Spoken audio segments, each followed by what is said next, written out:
મિત્રો સ્વાગત છે તમારું મારા ફરી એક નવા વિડીયોમાં। જો અત્યારે વરસાદ આવે એવું લાગે, હાલ આવ્યો તે બધું અમે કમ્પ્લીટ બાંધી દીધું, તમે જોઈ શકો છો। કાલે અંધારીને આવ્યું હતું પણ આજ નહોતો આવ્યો, કાલ છોટા આવ્યા હતા લગીર, આજ વધારે થોડા છોટા આવ્યા, તમે જોઈ શકો છો। તો હાલ તમે જોયું હતું કે બરાબરનું અંધારીને આવ્યું તો બધું જતું રહ્યું અને બરાબરની ગરમી પડી છે। હાલ સુધી અંધારેલું હતું અને હાલ અંધારેલું પણ ગાઢ થઈ ગઈ છે। અને બાજુ મમ્મી દહીંનું કરે હ, આપણે બબુને જોડે જઈએ, બબુ કરે જોઈએ। બબુ આપણને જોઈને નાઠી, હવે બાયનો ખોલી, હાલ સુધી નથી ખોલતી। બબુ હા બબુડી તો જો બબુડી જો મને નહીં કહું નહીં વિડીયો ઉતારું ખાલી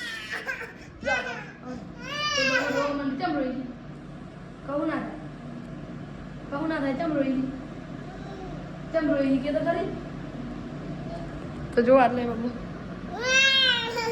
નીકળી જાય। બબુ ભીરે બબુ વાત કર બબુ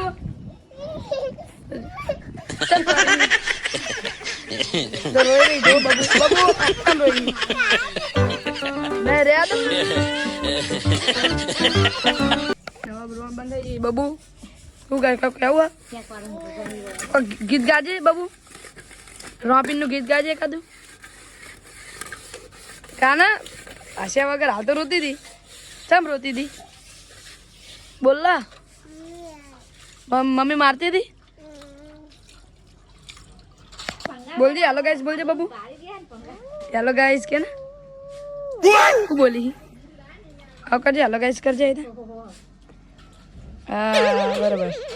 તો આપણે હતા રોબિનના મંદિરે, જો એટલે બધું ખાસ હતું મોટું મોટું, એ તમને એવું લાગતું છે કે મેદાનમાં આવી ગયા, જો આપણે રોબીને બધા ચાળવાવાળા કમ્પ્લીટ થઈ ગયા। જ્યારે તમને કોઈ ઘરે કંટાળો બંટાળો આવો ને તો અમારા ગામનું એરિયું એક સુકૂન પ્લેસ કહેવાય કે જ્યાં કોઈ પ્રકારનો બખાડો ના હોય, કુદરતી નેચરલ। અને અત્યારે તો ચોમાસું છે એટલે ત્યારે બાજુ પાણી ભરેલું હોય એટલે બનસ આપણે રોબીનનું મંદિર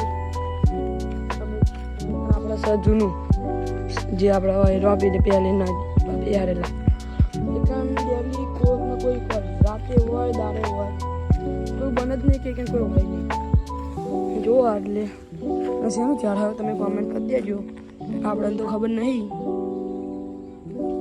જો ચોબુડો વાળો બધાએ ફળ કમ્પ્લીટ થઈ ગયા, હેડ પણ બગડ્યો એ ચાલતું તો નહીં અને તલામે જીમ જઈમ પાણી ઓછું થતું જાય। અને પેલા દિવસે તમને મેં દેખાડ્યું હતું, એ દિવસે આપણો જે ન્યાય હતું એમાં પાણી બહુ ભરેલું હતું, અત્યારે તમને દેખાડ્યું પણ જેટલું પાણી ભરેલું હોય તો ચાલો એ ફાઇનલી આવી જાય તમે આવી કેટલી જગ્યામાં લાવું તો જો પેલી ફેર બહુ જ પાણી ભરેલું હતું। ત્યાં પહેલાં વિડીયોમાં જોયું તમે તાન તો ખાલી ચરના જેવું દેખાતું હતું, બીજા વિડીયોમાં જોયું તાન ફૂલ ભરેલું હતું। અત્યારે તો જો ઉપર આ જે આપણા ઘાસનું જે હતા ટેકરા એ આવી ગયા બહાર, એક ત્યાં ખાડો છે અને એક ત્યાં ખાડો છે અને વચ્ચે રસ્તા જેવું નીકળે એવું હ કોરે મોર। અત્યારે તો ચારે બાજુ પાણી ભરેલું હ। તો મિત્રો અમે જો કોથળો લઈને નીકળી જાવ ભૂમાવો। મારો બ્લોગ સારો લાગ્યો હોય તો લાઈક શેર એન્ડ સબસ્ક્રાઈબ કરવાનું ભૂલતા નહીં। જય માતાજી।